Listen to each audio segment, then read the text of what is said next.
We are in 1 Thessalonians, Paul's first letter to the church at Thessalonica that he founded along with Silvanus, or Silas, as he's also known, and Timothy.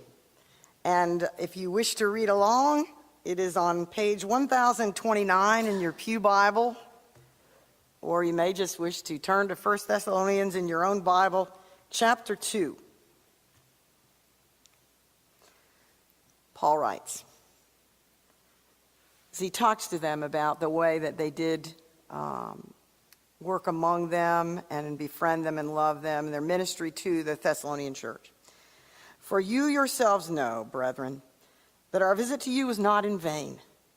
But though we had already suffered and been shamefully treated at Philippi, as you know, we had courage in our God to declare to you the gospel of God in the face of great opposition. For our appeal does not spring from error or uncleanness, nor is it made with guile, but just as we have been approved by God to be entrusted with the gospel, so we speak, not to please men, but to please God, who tests our hearts. For we never used either words of flattery, as you know, or a cloak for greed, as God is witness. Nor did we seek glory from men, whether from you or from others, though we might have made demands as apostles of Christ. But we were gentle among you, like a nurse taking care of her children. So, being affectionately desirous of you, we were ready to share with you not only the gospel of God, but also our own selves, because you'd become very dear to us. The word of God for the people of God. Thank you, Lord.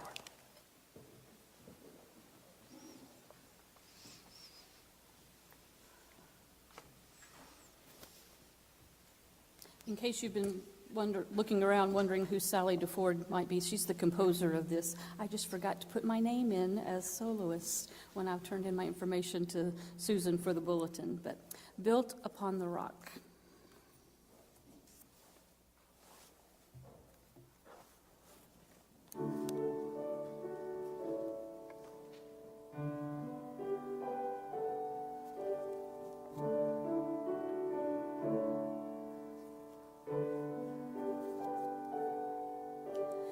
Here within these walls, a refuge from the world, we shelter from the rain and seek for warmth against the cold. Humble earthly homes where heaven is our light, are fortresses of faith, upheld by heaven's might, for we are built upon the rock of our Redeemer. Secure amid the tempest of our time, though the winds may blow, though the floods may rise, though the storms may rage abroad, this refuge will abide, for we are built upon the rock of our Redeemer, built upon the cornerstone of Christ.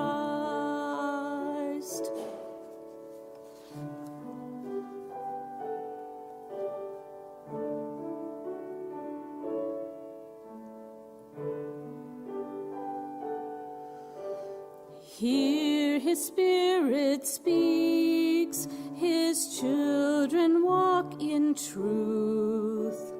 Guided by his word, we are disciples from our youth. Here we learn of love, here we feel his peace, and here we gather strength to stand in time of need, for we are built upon the rock of our Redeemer. Secure amid the tempest of our time. Though the winds may blow, though the floods may rise, though the storms may rage abroad, this refuge will abide, for we are built upon the rock of our Redeemer, built upon the cornerstone of Christ. Here we learn of sacrifice, of joy amidst our strife. Here we seek His perfect grace and everlasting life, for we are built upon the rock of our Redeemer, secure against the tempest of our time. Though the winds may blow, though the floods may rise, though the storms may rage abroad, this refuge will abide, for we are built upon the rock of our Redeemer, built upon the cornerstone of Christ.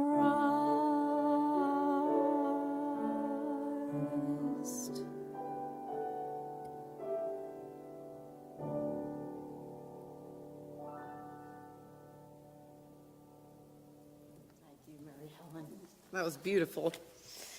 And once again, I am sure that she somehow managed to get a glimpse somewhere. She snuck somewhere in there and got a hold of my sermon and read it over and chose this music. Because that song that was it in a nutshell, in about 3 or 4 verses. Actually, I know it wasn't my sermon, it was the Bible she looked at, like she does every time. Thank you. Well, as I said, today we were thinking about what it is that we do, who we are, what we're called to. What is this Christian life that we're living? And it took me back to when I was about some of these people's age right here, a teenager, new Christian, growing in my faith, and I was channel surfing one day. Of course, I didn't have all those cable stations, but still had some things to look over, and bumped into this documentary. It was called Marjoe, and it was about a fellow named Marjoe Gortner. And Marjoe Gortner, he started preaching, he was a Pentecostal, and he started preaching when he was about 4 years old.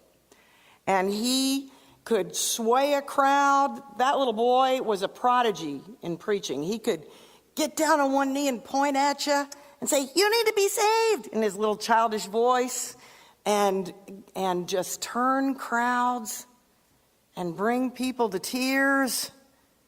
He was a powerful little preacher. And he did that for a number of years and had crusades all over our country. Lots and lots of people turning to the Lord. And when he got to be a teenager, somewhere in his later teenage years, his ministry kind of folded up because he wasn't a novelty anymore. He wasn't this little fella doing it anymore. So people weren't quite as fascinated with him as they had been. But did you know at 4 years old, he performed a marriage? The youngest person in Guinness records ever to perform a marriage. Well, he earned this living for a good long while with these tent revivals and with evangelism, televangelism. But the reason this documentary was being shown was because he had a crisis of conscience. Because as it turned out, that whole time, he never believed. He was never a believer. And I remember how I felt watching him preach as that little child and even as a young teenager in this documentary, and then for them to reveal that he, by his own mouth, his own admission, he'd never believed. And I just sat there and felt so sad. I thought, what about all the people who gave their lives to the Lord out of the things that he had to say? I wonder whatever happened to them. Well, Marjo's not the first one to do that, to have some gift that they can make big money off of. So going on the road for the Lord, but not really. Making money off of it, making a living off of it, when it's never about the Lord. And Paul and Silas, you know, they'd actually dealt with somebody like that in Philippi. Now, this person wasn't for the Lord, but he was a Jew, and he had a little slave girl, and she had the spirit of divination, and so he was making money off of her. And so people were beginning to believe whatever it was they were teaching because this little girl could tell the future.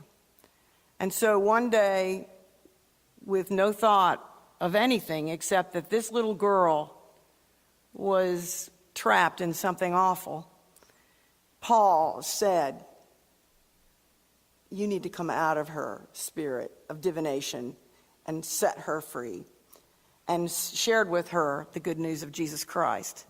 And of course, that liberated her. She no longer had the spirit of divination, so this person could not make money off of her anymore. And he was so enraged that ultimately he had Paul and Silas arrested and thrown in jail. And do you remember the rest of the story? How they were singing praises to God while they were shackled in the middle of the night. And the angel of the Lord came, and all of the shackles fell off, and the doors of the prison, all the doors with all the prisoners, flung open. And the jailer thought that, oh no, all my prisoners are escaping. I'm going to be killed by those in authority over me. And he was about to kill himself when Paul said, no, we're all here. No one's left. Don't worry. And out of that example, the Philippian jailer said, what do I do to know this God that kept you from leaving to even care about me, to care about my life when you could have just ran out of here just taking care of yourself? That's how Paul was, and Silas and Timothy and so many others of the early Christian fathers and mothers. It wasn't about their safety. It wasn't about their making their own livelihood. It wasn't about them at all. It was about giving Jesus Christ away, caring for people, loving people, doing what they needed without thought of themselves. So Paul goes on, and Silas and Timothy, and they go on to Thessalonica. And unlike their reception in Philippi, they are received warmly. And these folks just bring them in and say, teach us, and receive Christ as their Savior. And the church begins to grow. And so Paul writes them and says, I know that you're continuing in what we've taught you. You're continuing in the example that we've set for you. I know that it's not like you're not facing difficulty because of it, but you are persevering. And then he begins to remind them of the example that they had before the Thessalonians. He says, here's some things we didn't do, and I want to remind you of this because I don't want you to do them either. Don't ever go back to this. Don't ever do this.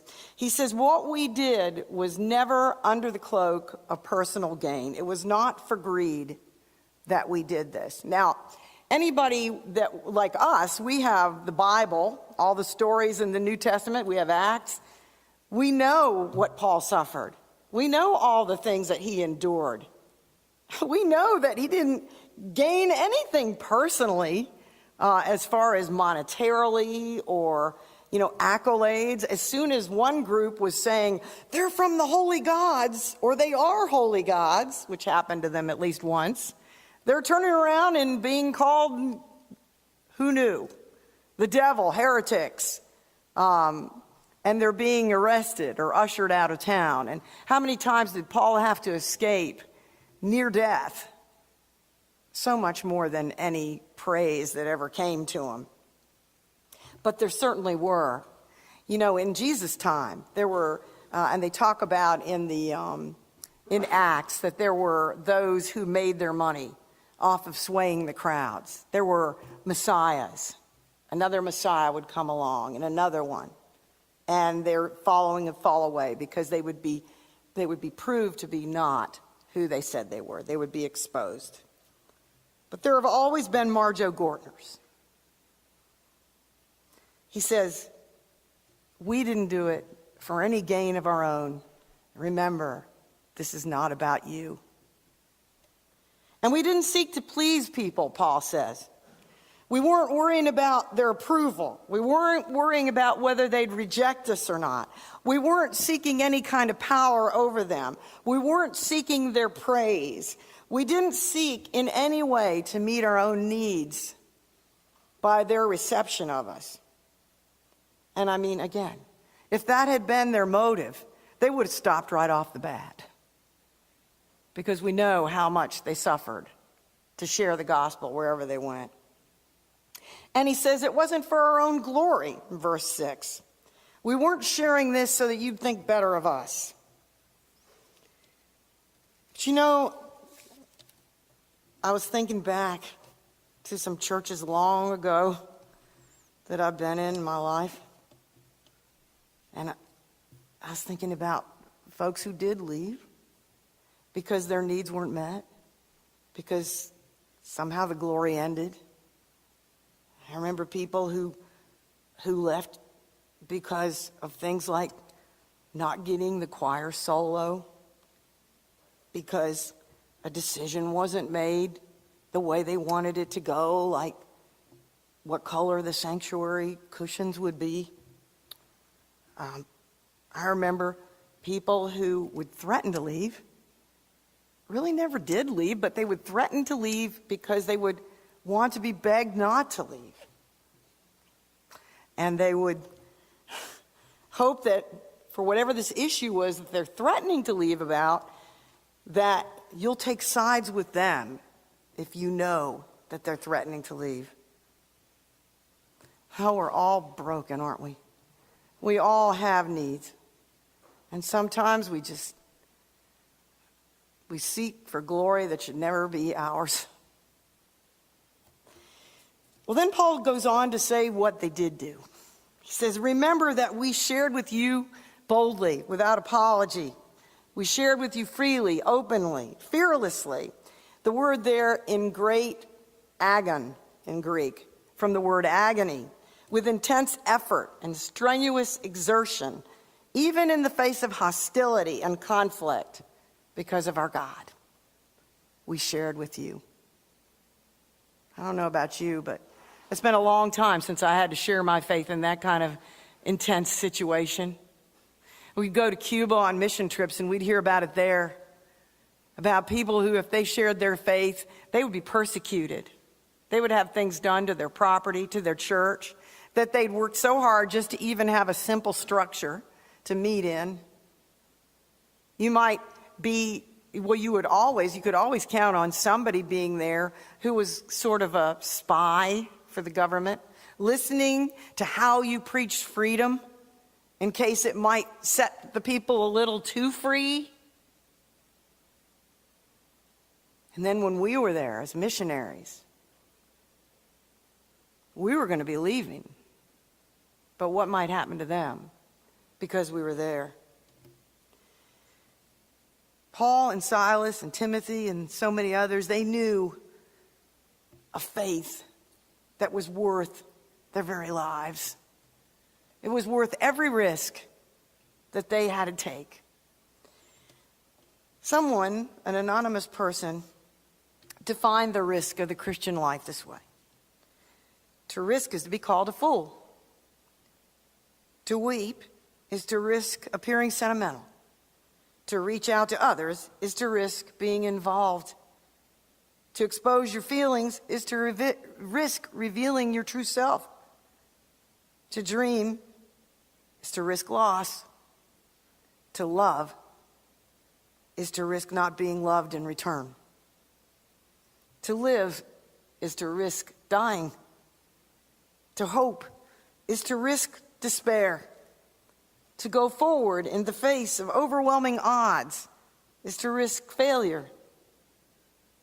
But risk we must do, because the greatest hazard in life is to risk nothing. The person who risks nothing does nothing, is nothing. One may for the moment avoid suffering and sorrow, but he or she will not learn or love or change or grow. Only the person who risks is totally faithful. Paul goes on to say, they were real. Maybe you've seen this movie. It's highly entertaining. Catch Me If You Can. Leonardo DiCaprio portrays a true person, Frank Abagnale, who at some age, like 18, started living into these false identities, like, amazingly, an airline pilot, a surgeon, a lawyer, and ultimately ended up working for the FBI, and now has his own company to help people identify fraud, because he spent his whole life being a fraud. He became an expert at it. But what stopped him along the way was that he had to keep coming up with another false identity. And then he had to do all of this exhausting kind of stuff to maintain it as long as he could before they caught up with him, and then another identity was required. For a while, there was an adrenaline rush. You know, gaining that power and that personal approval. But when you have to lose your true self to do it, it exhausts you. Exhausts you trying to maintain it. And it's going to end up being empty and vain. Paul says their genuine faith and their love was bore out, the validity of it, by the fact that those believers at Thessalonica not only received the faith they saw in them, received the authenticity of their faith, the true love they had for that Lord, that they were willing to give and do everything that they needed to give and do. But these people in Thessalonica began to live that same way as they faced the same kind of things that Paul and Silas faced. They dealt with them in like manner. In other words, it bore fruit. Remember when Jesus said, "You shall know them by their fruit"? They bore fruit. He says, we lived blamelessly before you. And what does that mean? It doesn't mean they were sinless. It refers back to everything he said, that they were authentic, that they were not doing things for their own gain or for approval or accolades. No, in total, if you could sum it up in one phrase, they desired to please the Lord. And that was evident in everything about their lives, and it was passed on then to the Thessalonians to do the same. Our prelude that Peter played by Johann Sebastian Bach, he was a Christian, Bach was, and he would write next to anything that he composed the letters S, D, G, and they were Soli Deo Gloria, which means to God alone be the glory. That was that early group of Christians. That was Paul. They were caretakers of one another, of their faith. They were protectors and providers, Paul says. And so now you have helped each other with the storms of life, which reminds me of what Rocky just did, going off to Texas and helping people in their literal storms of life. But that's what we're here for not only our own storms that we know of amongst each other, but as we know others. They were true models of Christ's love and teaching. They were servant leaders. They had authority, Paul says, but they didn't lord it over them like some kind of cattle driver leaders, get out the prod and zap some people. No, they lived like a tender nurse among them, caring for them as young children, encouraging them, not goading them. And all of this has reminded me of a saint that I've known, and his bell is on this banner out here. His name was Jim McCary, and he died in 1990. Jim and his wife Betty, they were leaders in the church that we were in San Diego, and they were had a particular heart for young couples. And so they reached out in gentleness. They had us in their home all the time. They taught us the Bible in Sunday school, but they didn't just teach us.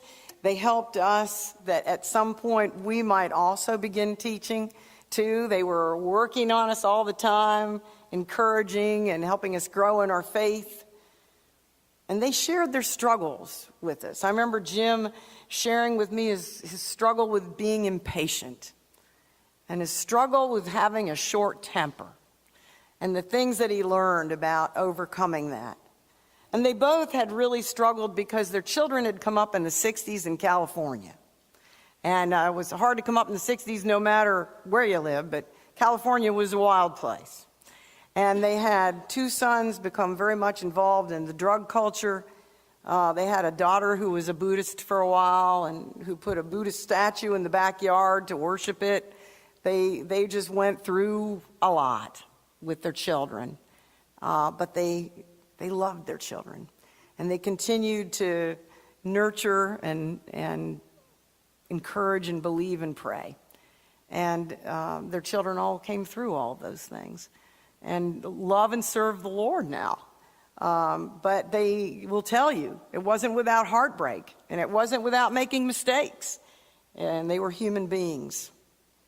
And that example has meant everything to Keith and I.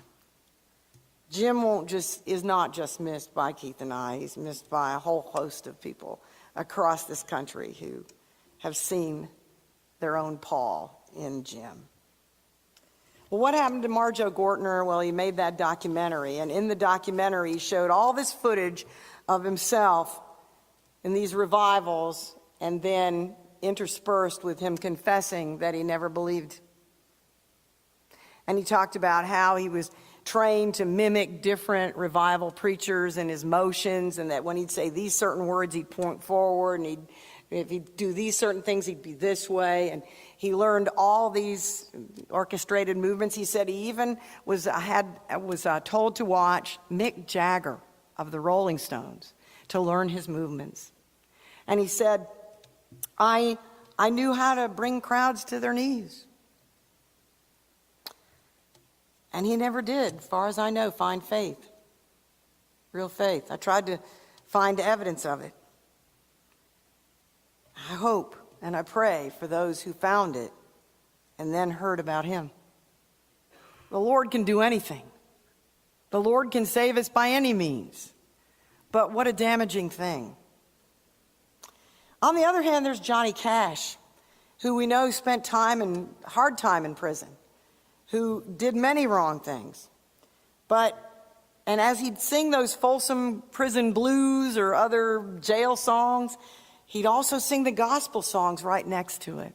And why did he do that? Because his good friend Billy Graham said, look, just be who you are. Sing them songs right next to each other. Don't apologize for where you've been, but share now how the Lord has been with you and brought you to this point. Be who you are and do what you do. And that's a good word for us. Live and love authentically for Christ. It's what we do. Now we're invited to a time of invitation, whether we make any decision public or not. An invitation to listen to or to allow the Lord to solidify in our thinking what he may have already, I trust, been saying to us through this message. But you come if the Lord calls you forward to make any decision public.